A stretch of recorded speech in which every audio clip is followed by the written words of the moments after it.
Cipher कहानी कुछ यूं शुरू हुई कि जब पीडीएम और पीपल्स पार्टी ने मिलकर एक आईनी रास्ता इख्तियार करते हुए इमरान खान की हुकूमत गिराई तो चेयरमैन तहरीक इंसाफ शदीद गुस्से में थे।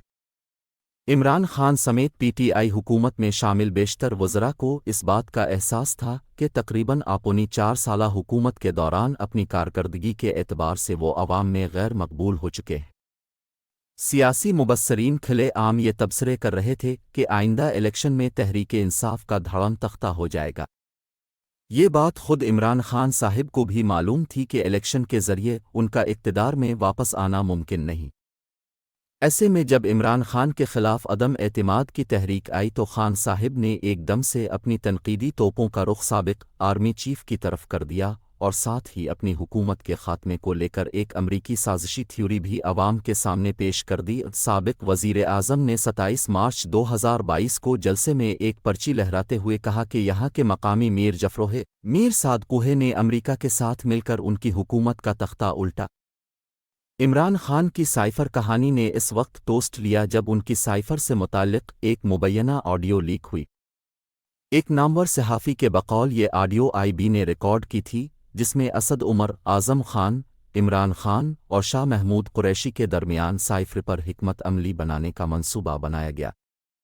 इमरान खान इस ऑडियो कॉल में ये कहते पाए गए कि हमने साइफर पर खेलना है, हम अपनी मर्ज़ी से साइफर के मिनट्स बना लेंगे, अमरीका का नाम नहीं लेंगे। बाद में इमरान खान के मुंह से साजिशी का लफ्ज़ निकल ही गया। इस ऑडियो का मंजर आम पर आना था कि इमरान खान अपने साइफर बयानिए से एक कदम पीछे हटते नजर आने लगे। यूं वो अपने साजिशी बयानिए से 360 डिग्री का यूटर्न ले गए। पहले मजलूमियत कार्ड खेला गया कि उनको हुकूमत से हटाने की साजिश अमरीका ने की, फिर खान साहिब फरमाने लगे कि उन्हें हटाने की साजिश यहाँ पर हुई यानी पाकिस्तान से एक्सपोर्ट हुई, फिर अमरीका पहुंची। खान के सियासी मुखालफीन के मुताबिक ये बात करके दरअसल उन्होंने खुद को फीस सेविंग देने की कोशिश की। इमरान खान इस बात को बहुत अच्छी तरह समझते हैं कि हमारे यहाँ एंटी अमरीका और एंटी इस्टेब्लिशमेंट बयानियाँ बहुत बकता है। खान साहिब ने इसका फ़ायदा उठाने के लिए अमरीकी साजिश का बयानिया बनाया और फिर सोशल मीडिया और अपनी तकरीरों के ज़रिए इसे खूब फैलाया। दूसरी तरफ उन्होंने पाकिस्तान के खारजा ताल्लुकात को ख़राब किया। इस ऑडियो के मंजर आम पर आने के बाद मामला एफआईए में गया। एफआई ने कप्तान को 25 जुलाई को तलब कर लिया है। दूसरी जानिब साइफर तहकीकात पर लाहौर हाई कोर्ट ने हुक्म इम्तना भी वापस ले लिया है। इमरान खान से पूछा जाना चाहिए कि अगर अमरीका ने साजिश की थी तो फिर उनके पास इसके सबूत भी होंगे। सबको मालूम है कि अमरीका और पाकिस्तान के सिफारती ताल्लुकात कितने अहम हैं। अमरीका एक सुपर पावर है। IMF समेत आलमी मालियाती इदारे इसके इशारों पर चलते हैं। इमरान खान के एंटी अमरीका बयानिए ने अमरीका के साथ ताल्लुकात को नाकाबिले तलाफ़ी नुकसान पहुंचाया। लेकिन जब उनको खुद इस बात का एहसास हो गया कि अमरीका की मदद के बगैर इक़्तिदार में नहीं आ सकते तो उन्होंने लाखों डॉलर खर्च करके अमरीका में लॉबिंग फर्म की खिदमात हासिल कर ली। इमरान खान से ये सवाल पूछा जाना चाहिए कि अगर अमरीका ने उनकी हुकूमत गिराने की साजिश नहीं की थी तो फिर वो अमरीका को साजिश का हिस्सा क्यों बनाते रहे। हुकूमत अब इमरान खान पर सीक्रेट एक्ट की खिलाफ वर्जी का केस चलाने का इरादा रखती है। वज़रा के मुताबिक साबिक़ वज़ीर आज़म ने साइफर गुम करके गैर जिम्मेदारी का सबूत दिया जिस पर उन्हें सज़ा हो सकती है। साइफर कैसे गुम हुआ, इसकी भी एक कहानी है। हुआ कुछ यूं कि वज़ारत ख़ारजा को वाशिंगटन में तैनात अपने सफ़ीर से साइफर मौसूल हुआ, जिसके बाद इसकी 5 कापियां अहम ओहदेदारों जिनमें वज़ीर आज़म, वज़ीर ख़ारजा, सेक्रेटरी ख़ारजा, आर्मी चीफ, DGISI शामिल हैं, को भेजने का फ़ैसला किया गया। वज़ारत ख़ारजा ने साबिक़ वज़ीर आज़म के स्टाफ में से एक डिप्टी सेक्रेटरी को वज़ारत के दफ्तर बुलाया और इसे ये साइफर लिफाफे में बंद करके आज़म खान को देने की हिदायत की।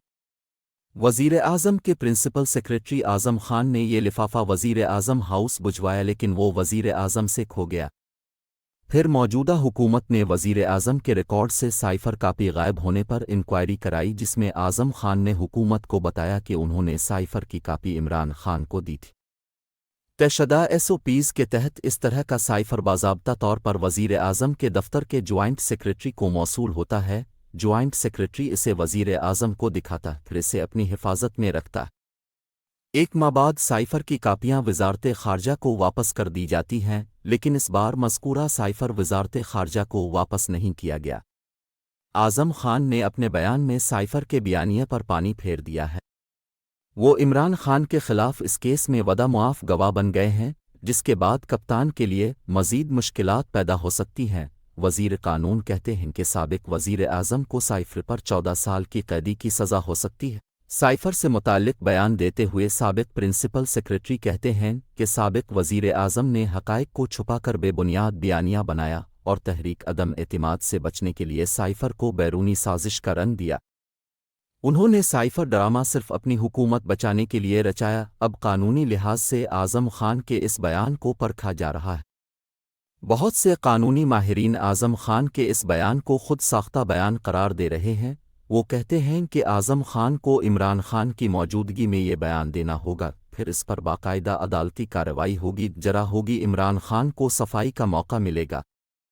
ایک قانونی نقطہ یہ بھی اٹھایا جا رہا ہے کہ 164 کے تحت دیے گئے اس بیان کی کوئی قانونی حیثیت نہیں۔ عمران خان بھی اس پر اپنا رد عمل دیتے ہوئے کہہ رہے ہیں کہ انہیں نااہل قرار دینے کے لیے سائفر کا معاملہ سامنے لایا گیا، لیکن اب ان کے اپنے بااعتماد کھلاڑی سارے راز کھول رہے ہیں کہ اصل میں سائفر کی حقیقت کیا ہے۔ اب سوال یہ بھی اٹھایا جا رہا ہے کہ اعظم خان 34 دن لاپتہ رہے یا اپنی مرضی سے دوست کے پاس رہے۔ بہرحال یہ طے ہو چکا ہے کہ اعظم خان اب عمران خان کے خلاف وعدہ معاف گواہ بن گئے۔ عمران خان نے سائفر کہانی کی مدد سے تحریک عدم اعتماد کو غیر قانونی یا غیر آئینی قرار دے کر سب کو غدار قرار دے دیا تھا۔ اب وہ کہانی عمران خان کے بیانیے سے پردہ اٹھا رہی ہے۔ اب یہ بھی کہا جا رہا ہے کہ آنے والے دنوں میں اعظم خان توشہ خانہ اور القادر ٹرسٹ سمیت بہت سے مزید معاملات میں بھی اپنی زبان کھولیں گے، اور القادر ٹرسٹ کیس میں تو انہوں نے نیب کے روبرو پیش ہے کر اپنا بیان بھی ریکارڈ کروا دیا ہے۔ عمران خان اس وقت شدید بحرانوں میں گھرے ہوئے ہیں۔ وہ اپنے ساتھیوں کے مشوروں کو شک کی نظر سے دیکھتے ہیں، کیونکہ ایک ایک کر کے ان کے قریبی دوست سیاسی رفیق چھوڑ کر جا رہے ہیں اور کچھ وعدہ معاف گواہ بن رہے ہیں۔ کاش عمران خان اپنی غلطیوں سے سیکھ جاتے، کاش وہ سائفر کہانی بنا کر ملکی سالمیت کو داپر نہ لگاتے، لیکن انہوں نے سب کشتیاں جلا دیں، جس کا نتیجہ یہ نکلا کہ اب تحریک انصاف کی کشتی میں انگنت سوراخ ہو رہے ہیں اور کپتان کشتی کے ڈوبنے سے بچنے کی کوششوں میں مصروف ہیں۔